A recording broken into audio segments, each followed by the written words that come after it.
Welcome back to All the Young Dudes by Miss King Bean 89. This is chapter 4. Enjoy. Chapter 4. First Year Full Moon.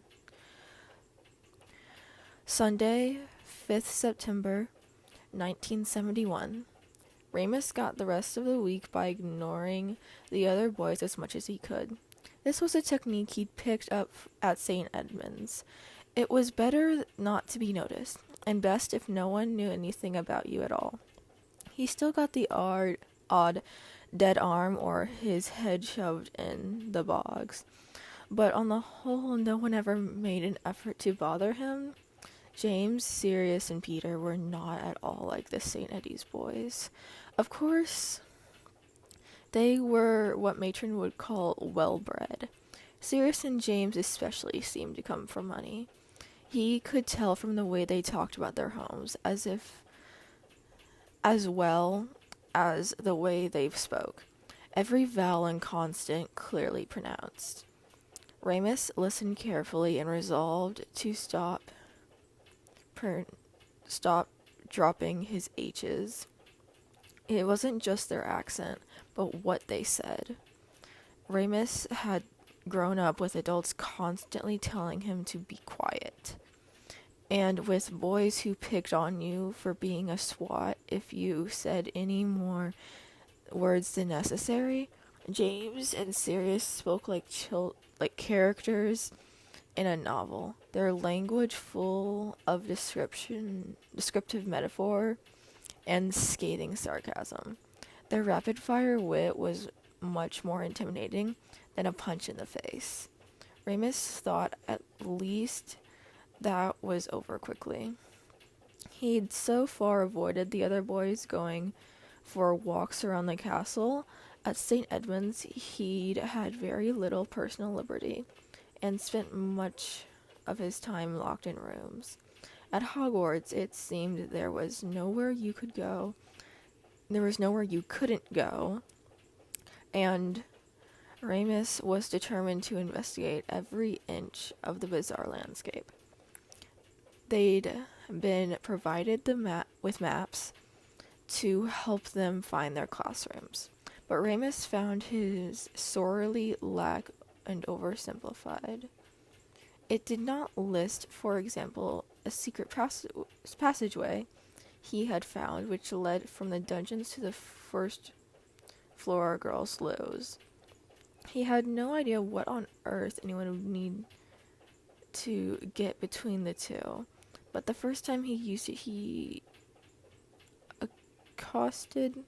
was accosted by a particularly irritating ghost who squirted at him with hand soap. It would also have been helpful, Ramus reasoned, to animate the map in the same way the paintings were. Then at least you could keep track of the ridiculous moving staircases. He was sure one of the rooms moved as well. It never seemed to be in quite the same place. By the time Sunday afternoon rolled around, Ramus was dreading Monday, which would not only be the first day after the full moon, but the first day of lessons. After dinner, which Ramus spent alone, a few seats away from Sirius, James, and Peter, he made his way quickly to McGonagall's office. She was waiting for him, along with the school nurse who'd been introduced to already. She was a kind, pleasant sort of woman, if a little fussy. "Good evening, Mr. Lupin," McGonagall smiled. "Thank you for being so prompt. Come along."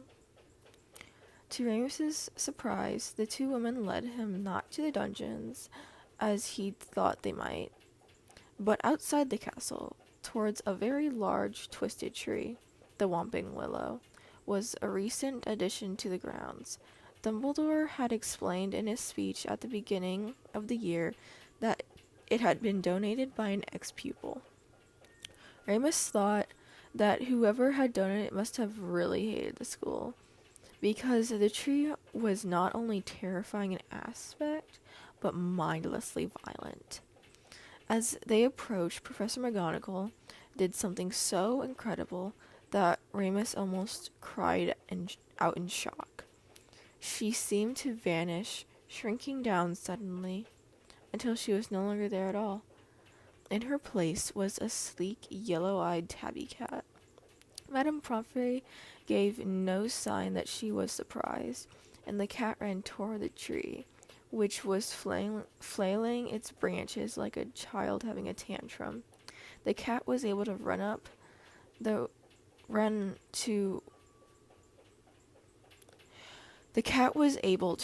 right up to the trunk of the tree, escaping injury, and pressing a paw against one of the knots in the bark. The tree fell instantly still. Remus and Madame Pomfrey continued on, walking into the hollow beneath the tree, which Remus had never noticed before. Inside, McGonagall was waiting for them, which again. The passageway was dimly lit by torches, giving off a greenish glow. At the very end was a door.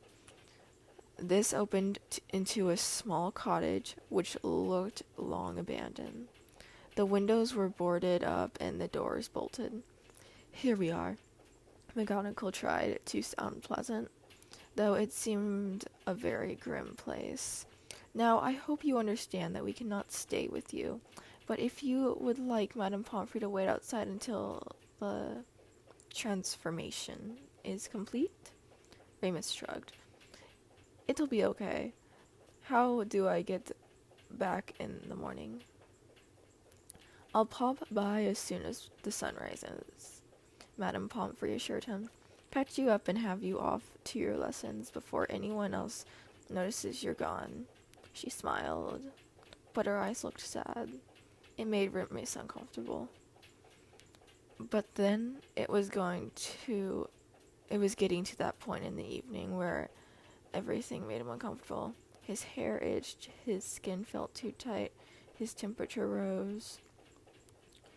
"You better go," he said quickly, retreating into the bare room. There was a little cot against one wall with clean sheets. It looked as though it had been put there for him. The two women left, locking the door heavily behind him. He heard McGonagall muttering again, and wondered what sort of spells she was placing on the house. Whatever they were, it was better than the awful silver plating. He sat on the bed for a moment, then got up again, restless. He paced the room. Sometimes it felt as though the wolf crept into his mind before it got hold of his body. And as darkness fell outside, his senses became sharper, the hot swell of hunger beginning in his belly. Remus removed his clothes quickly, not wanting to rip them. A dull throb started up in his joints as he laid on the bed. That was the worst part. His heartbeat was thudding in his ears, and he could swear he heard his tendons creaking as they stretched, his bones and teeth grinding against each other as they elongated, his skull splitting and reshaping. He groaned and hissed until the pain grew too much. Then he screamed. He could only hope that he was far enough away from the school that no one could hear him. All in all, it took about 20 minutes, though he never actually timed it. Things became foggy afterwards. He couldn't always remember what happened once he became the wolf. That first night at Hogwarts was a blur, and he woke up with less injuries than usual. He suspected that he had sniffed around the unfamiliar territory, setting its boundaries. He must have had tried to throw himself at the doors and windows at some point, because he had a patchwork of bruises down his left side for days afterwards. Transforming back was just as unpleasant, a crushing, tightening feeling all over, which left him breathless and aching. He wiped the tears from his eyes and crawled into the cot, grateful for a quiet hour of sleep before the sun rose completely. Madame Pomfrey returned, as promised, speaking in soft and soothing tones, She lay her cool hands on his fevered brow. I don't like the look of you, she said as he opened his eyes. It's madness, thinking you can start a full day like this, a full school day like this. You're exhausted. No one had ever expressed such concern for him before, and it struck him uneasily. He pushed her away, pulling on his clothes. I'm fine. I want to go. She made him drink something before letting him get up. It tasted cold and metallic, but he did feel better afterwards. He'd hurried up to Gryffindor Tower to get his uniform on as fast as possible. He didn't want to miss breakfast. He was famished. Where were you? James accosted him as soon as he burst into their room. The three boys were all up and dressed, looking immaculate, apart from James's hair, which always stuck up on the back.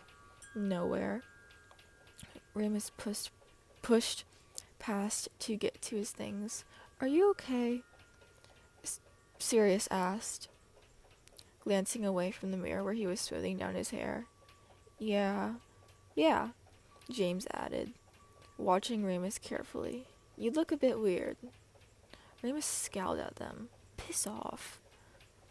We're just being nice, Peter said, hands on his hips.